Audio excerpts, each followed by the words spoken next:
rewinded that. It's actually worse. It was 41-16 the final score. Did you see it? Did you see it? Huh?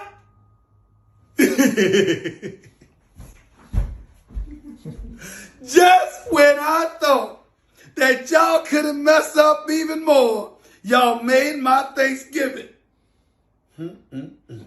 You Cowboy fans out there, it's a tough night, isn't it? It's a tough night. Had a tough year, but the bottom line is you all were talking smack. You thought you were going to be in first place after the night, didn't you? You thought you was going to be in first place. You thought that, hey, Thanksgiving, we're going to be in first place, but guess what? No can do. Those Cowboys now are 3-8 on mine, even lower than we expected. To Alex Smith and the Washington football team that don't even have a name. All I got to say is this.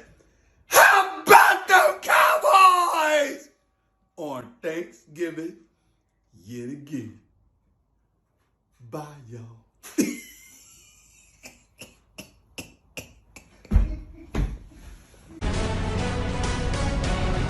Happy Thanksgiving, everybody. I'm MJ Acosta-Ruiz. This is NFL Total Access. Thanks for being with us tonight. We will get to Washington and Dallas and all of your highlights, of course. But first, we have some breaking news. Lamar Jackson, quarterback for the Ravens, has tested positive for COVID-19. This just coming into our NFL Total Access newsroom. We will bring in now Ian Rappaport, who has more on this story, has been over it since it broke. Ian, what more can you tell us about Lamar Jackson testing positive for COVID-19? Well, MJ, several Ravens players over the past couple days have tested positive for COVID-19. The tally as of this morning was 8. That included several staff members as well as the Baltimore Ravens try to contain a coronavirus outbreak in their facility.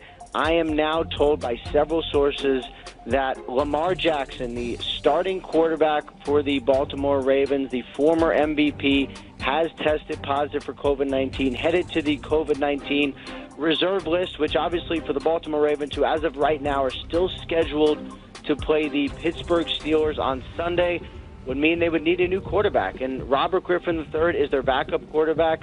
He has obviously plenty of starting experience.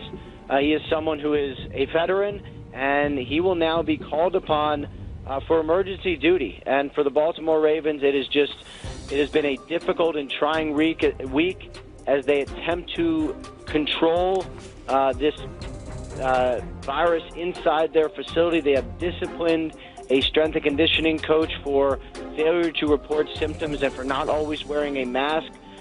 This has been what their week has been about, and now it gets punctuated by their star quarterback, Lamar Jackson, testing positive for COVID-19. In a very complicated, a very trying week for sure. As you mentioned, I want to bring in David Carr and Michael Robinson. I mean, we've been talking about this matchup. It was moved from today to Sunday. David, now them losing their starting QB because he tested positive for COVID-19. Yeah, this is a huge hit because there is not another offense in the entire league that is more closely tied to their quarterback. This offense runs through Lamar Jackson. Everything that they do is off of his ability to make dynamic plays with his feet. And then the play action comes, and then the throws come. But it is all from Greg Roman being brought in, John Harbaugh, what he was trying to build here. It was all tied to number 8 right there that you see on that screen. So for him not to be there, yes, you have veteran guys in the back. You get Robert Griffin can come in, he can do his thing, but there's no one that's as dynamic. So this offense is going to look vastly different with Robert Griffin jogging out there. And then it also raises the question, how many more of those positives are going to be guys that are crucial to this football team having success on the field? So it's not just Lamar Jackson. There's other components that are in there. They've had the injuries on the offensive line. They're already going through a whole bunch of struggles. Now they're hit with this. It's something that everyone's having to deal with. The entire league's dealing with it. The entire Raiders defense was on the list last week, so those guys didn't get to practice. This affects guys during the course of their week, and they're used to being in a rhythm, in expecting, knowing what to expect day in and day out. If that's not the case, they're creatures of habit. It can really affect you. So they got a lot of work to do to try and replace that guy because he's obviously league MVP, and again, the entire offense goes through him. So big shoes to fill. Well, and this also raises several questions, guys. including does Lamar Jackson have symptoms? If he does not have symptoms, he could be back a minimum of 5 days. If he does have symptoms, you're looking at 10 days and another game missed. That is one thing, and so it's not just, okay, he's out for Sunday's game against the Pittsburgh Steelers, a huge game, obviously, for the reeling Baltimore Ravens, but how many more games is he out? And I think that's one thing, and it is not a perfect situation for the Ravens, far from it, but so much of 2020 has been about just making do with what you have, trying to adjust, trying to adapt, trying to win games amid a pandemic. And, this is a battle-tested, tough Baltimore Ravens team. They have been handed a tough one this week, and they have no choice but to somehow come out and play and try to make the best of it. Yeah, Ian, it's going to be a little bit more pressure on that defense. Defense definitely is going to have to step up and put a stop to opposing offenses. But I do think having RG3 in the fold and having him be your backup quarterback, you don't have to totally abandon the offense. RG3 does have some of the same movement ability now. He's not a runner like Lamar Jackson is. He's a guy who can throw the football. He's a passer who has running ability, which is a little bit different. So he's not the type of runner that Lamar Jackson is. So I wouldn't run him on all of the same type of plays. But Ian, before we let you get out of here, I got to ask you this. What are you hearing from the Baltimore Ravens? Is there possibly any way that they could call Colin Kaepernick? I know that could be far-fetched, but I can't think of another quarterback on the streets right now that can step in and run that Greg Roman offense that has some wheels as a runner to be able to run the same offense so that the play isn't dropped off that much. Are you hearing anything about Colin Kaepernick in this particular conversation? I'm really not, and one of the issues here, it's not just do the Baltimore Ravens have interest in Colin Kaepernick. Remember, in the past they have. The most recent past, that's many years ago. I have not heard anything recently. But even if they did want to bring in Colin Kaepernick, you're talking at absolute minimum 6 days.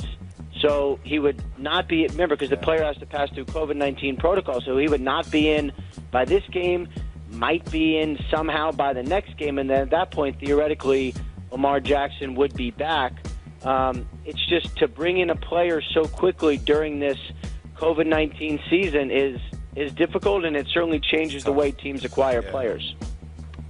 And guys, Rob, to your point about the difference between Lamar Jackson and Robert Griffin III there, the run ability can't even be compared. So, David, what, in your eyes, would be the expectation for RG3 stepping in here for Lamar Jackson?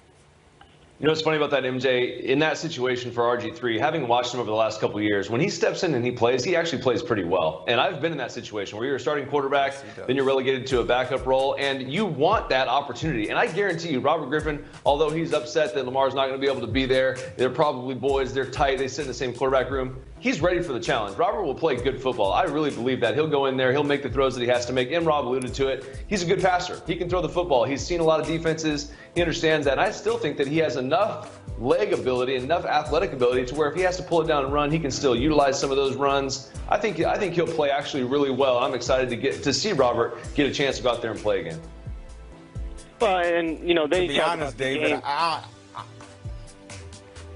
go ahead, Ian. Go ahead. Finish your thought. Yeah, I was going to say, let's talk about the near future. Let's talk about there's still, as of now, a game on Sunday. And yeah, I mean, we've been talking so much about the Baltimore Ravens and not having Lamar Jackson. What about the Steelers side of it?